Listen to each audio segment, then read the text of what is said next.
میرا دین اسلام ہے۔ اب بات پوری ہو جانا چاہیے تھی، اللہ کو بھی مان لیا، دین کو بھی مان لیا، آگے ضرورت تو نہ تھی، لیکن نہیں، فرشتے کہتے ہیں مان لیا تو اللہ کو بھی پہچانتا ہے، دین کو بھی مانتا ہے، تیرا دین بھی اسلام ہے۔ پر مسلم شریف کتاب الجنائز،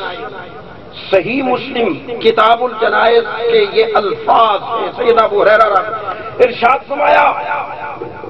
پھر وہ تیسرا سوال ہوتا ہے، ما كنت تقول في حق هذا الرجل الذي بعث فيكم۔ وہ نگاہ اٹھا کے دیکھتا ہے، سامنے محمد عربی صلی اللہ علیہ وسلم جلوہ افروز ہوتے ہیں، سرکار تشریف فرما ہوتے ہیں، فرشتہ کہتا ما كنت تقول، تو کیا کہتا تھا، فی حق ھذا،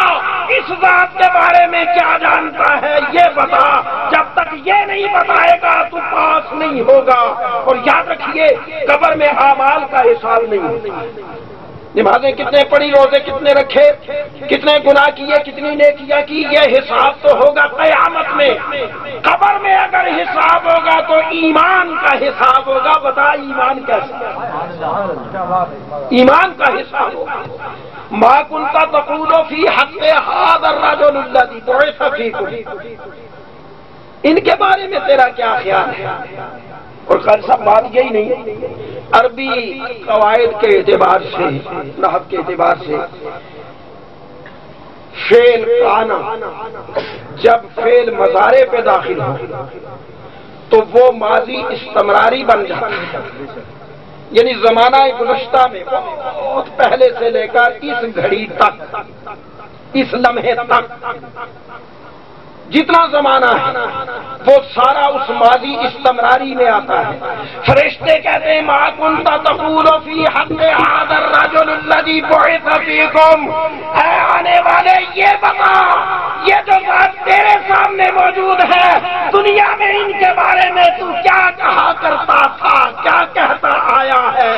ان کی ذات کے بارے میں تیرا تصور کیا تھا، ان کی عظمت کے بارے میں تیرا خیال کیا تھا، ان کی رفعت کے بارے میں تو کیا کہا کرتا تھا، بتا تو صحیح، تو انہیں وہاں کیا کہا کرتا تھا، محض ایک بندہ، محض ایک بشر، بڑے بڑے بھائی جیسا، چھوٹے بھائی جیسا، ایک معمولی انسان، یا اللہ کا ایک فرشتہ تھا، ایک میسنجر کہا کرتا تھا، یا کیا کہا کرتا، ما كنت تقول في حق هذا الرجل، وہاں کیا کہا کرتا تھا، بتا۔ اب وہاں سامنے حضور ہوتے ہیں، جب سامنے حضور ہوتے ہیں تو میں آپ سے پوچھتا ہوں کہ ایک آدمی چین میں اسی لمحے دفن، ایک امریکہ میں، ایک افغانستان میں، ایک پاکستان میں، ایک سعودیہ میں، ایک مشرق میں، ایک مغرب میں، ایک شمال میں، ایک جنوب میں، لمحہ ایک ہے، بالکل 10:55 پہ پتہ نہیں کتنے ہزار انسان دفن ہوئے، اور اگر زلزلہ آ جائے تو کتنے لاکھوں انسان دفن آنے واحد میں ہو جائے، اگر ایٹم بم ہیروشیما سے گرتا ہے تو کتنے لاکھ افراد آنے واحد میں بھسم ہو کے ختم ہو گئے، اور ان میں سے ہر ایک کے پاس، ہر ایک قبر کے اندر جہاں نکیرین پہنچتے ہیں، سوال کرتے ہیں، بتا ان کے بارے میں تیرا کیا خیال ہے۔ محمد عربی ان لاکھوں مقامات پہ اس آنے واحد میں موجود ہوتے ہیں۔ نعرہ تکبیر، نعرہ رسالت، عید میلاد النبی، کیا بات ہے، سبحان اللہ۔ جی بات سب پھر بھی سمجھ نہیں آئی، اللہ کے نبی کی بات کر رہے ہیں نا، یہ عقل نہیں مانتی کہ کیسے، قرآن سے پوچھا، مرنا ہے سب کو، موت تو اللہ بھیجتا ہے، مارتا کون ہے، روح کون قبض کرتا ہے، یتوفاکم ملک الموت الذی وکل بکم، اے کائنات کے انسانوں، فقط ملکل موت اسرائیل اس بات پہ مقرر کر دیا، قرآن کہتا ہے اللہ نے ایک فرشتہ مقرر کر دیا جو ملکل موت کہلاتا ہے، جس کا نام اسرائیل ہے، وہ سب کو موت دیتا، سب کو مارتا ہے۔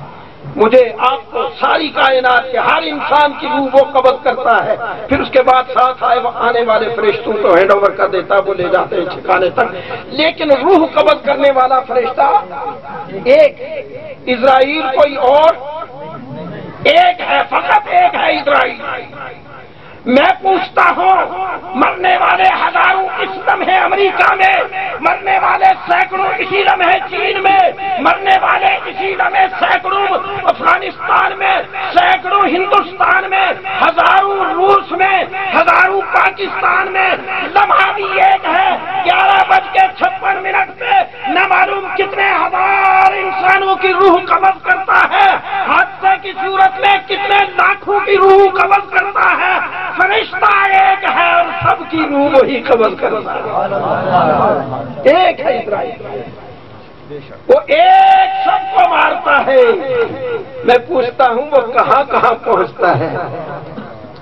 جی یہ تو فرشتہ ہے نا، اللہ نے اس کو طاقت عطا فرمائی۔ میں کہتا ہوں وہ فرشتہ دوسرے نمبر کا ہے، پہلا فرشتہ پہلے نمبر کا جبریل ہے، جو میرے محبوب کا جھولا جھلایا کرتا تھا، جو میرے محبوب کا دربار ہوا کرتا تھا۔ اسرائیل کی تو بات کی ہے، جس کے آقا، جس کے غلاموں کے غلام کا یہ عالم ہے، اس امام کا عالم کیا ہے؟ اس کی رفعت کتنی ہوگی، اس کی طاقت کتنی ہوگی، اس کی عظمت کتنی ہوگی۔ وہ سب کے پاس آتا ہے۔ اسی لیے شیخ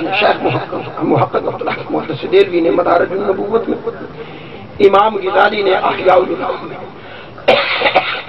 نماز کے بعد میں فرمایا کہ جب تم کہو نا اتحیات بیٹھو تو کہو السلام علیکہ ایھا النبی، یا نبی آپ پر سلام۔ ترجمہ اس کا کیا کر سکتے ہیں؟ یا نبی آپ پر سلام، السلام علیکہ ایھا النبی، یا نبی آپ پر سلام ہو۔ تو دل میں یقین رکھے کہ وہ حضور صلی اللہ علیہ وسلم کی بارگاہ میں ہے، حضور کے سامنے ہے، حضور جلوہ گر ہے، یہ دو زانو ہو کر یہ سمجھے کہ میں دو زانو ہو کر حضور کو سلام کر رہا ہوں، اور حضور میرا سلام سن کر اس کا جواب بھی دے رہے ہیں۔ ایمان یہ رکھے، یقین یہ رکھے۔ جی جوہر صاحب گل پھر بھی سمجھ نہیں آئی، کیسے ہے؟ قربان جائیں، ہندوستان کا جلیل القدر محدث، یہ الیکٹرانکس کا دور نہیں تھا، تقریباً آج سے 350 سال پہلے حضرت شاہ ولی اللہ محدث دہلوی رحمۃ اللہ تعالی علیہ نے حضرت ایک کتاب لکھی ہے، میرے پاس موجود ہے، فیوض الحرمین، عربی میں تھی، اب اس کا ساتھ میں ٹرانسلیشن بھی ہو گیا ہے اردو۔ فیوض الحرمین، اس میں اس بات پہ بحث کرتے ہوئے شاہ ولی اللہ محدث دہلوی لکھتے ہیں کہ لوگوں یہ حضور سب کا سلام کیسے سنتے ہیں، سب کے پاس کیسے آتے ہیں، سب کے گھر میں کیسے آتے ہیں، ہر شہر میں کیسے جاتے ہیں، ہر گلی میں کیسے ہوتے ہیں، ہر گھر میں کیسے ہوتے ہیں، ہر مسجد میں کیسے ہوتے ہیں، ہر مومن کے سلام کو سن کے جواب کیسے دیتے ہیں۔ ارشاد فرماتے ہیں اس دور میں 350 سال پہلے شاہ ولی اللہ فرماتے ہیں کانا یتمفض روحہ فی الجو، اے کائنات کے انسانوں، اللہ نے اپنے محبوب کو وہ برقی طاقت عطا فرمائی ہے کہ وہ اس ساری فضاؤں میں، آسمان سے فرش سے لے کر فرش تک، اس سارے خلا میں ایک الیکٹرانکس موج کی طرح تیر رہی ہے، ہر جگہ میرے آقا محمد رسول اللہ کی روح جلوہ کر۔ اس وقت تو شاید یہ بات سمجھ میں نہ آتی، جب شاہ ولی اللہ نے سمجھائی، جب میں نے یہ پڑھا اور پھر اپنے ہاں جو فزکس کے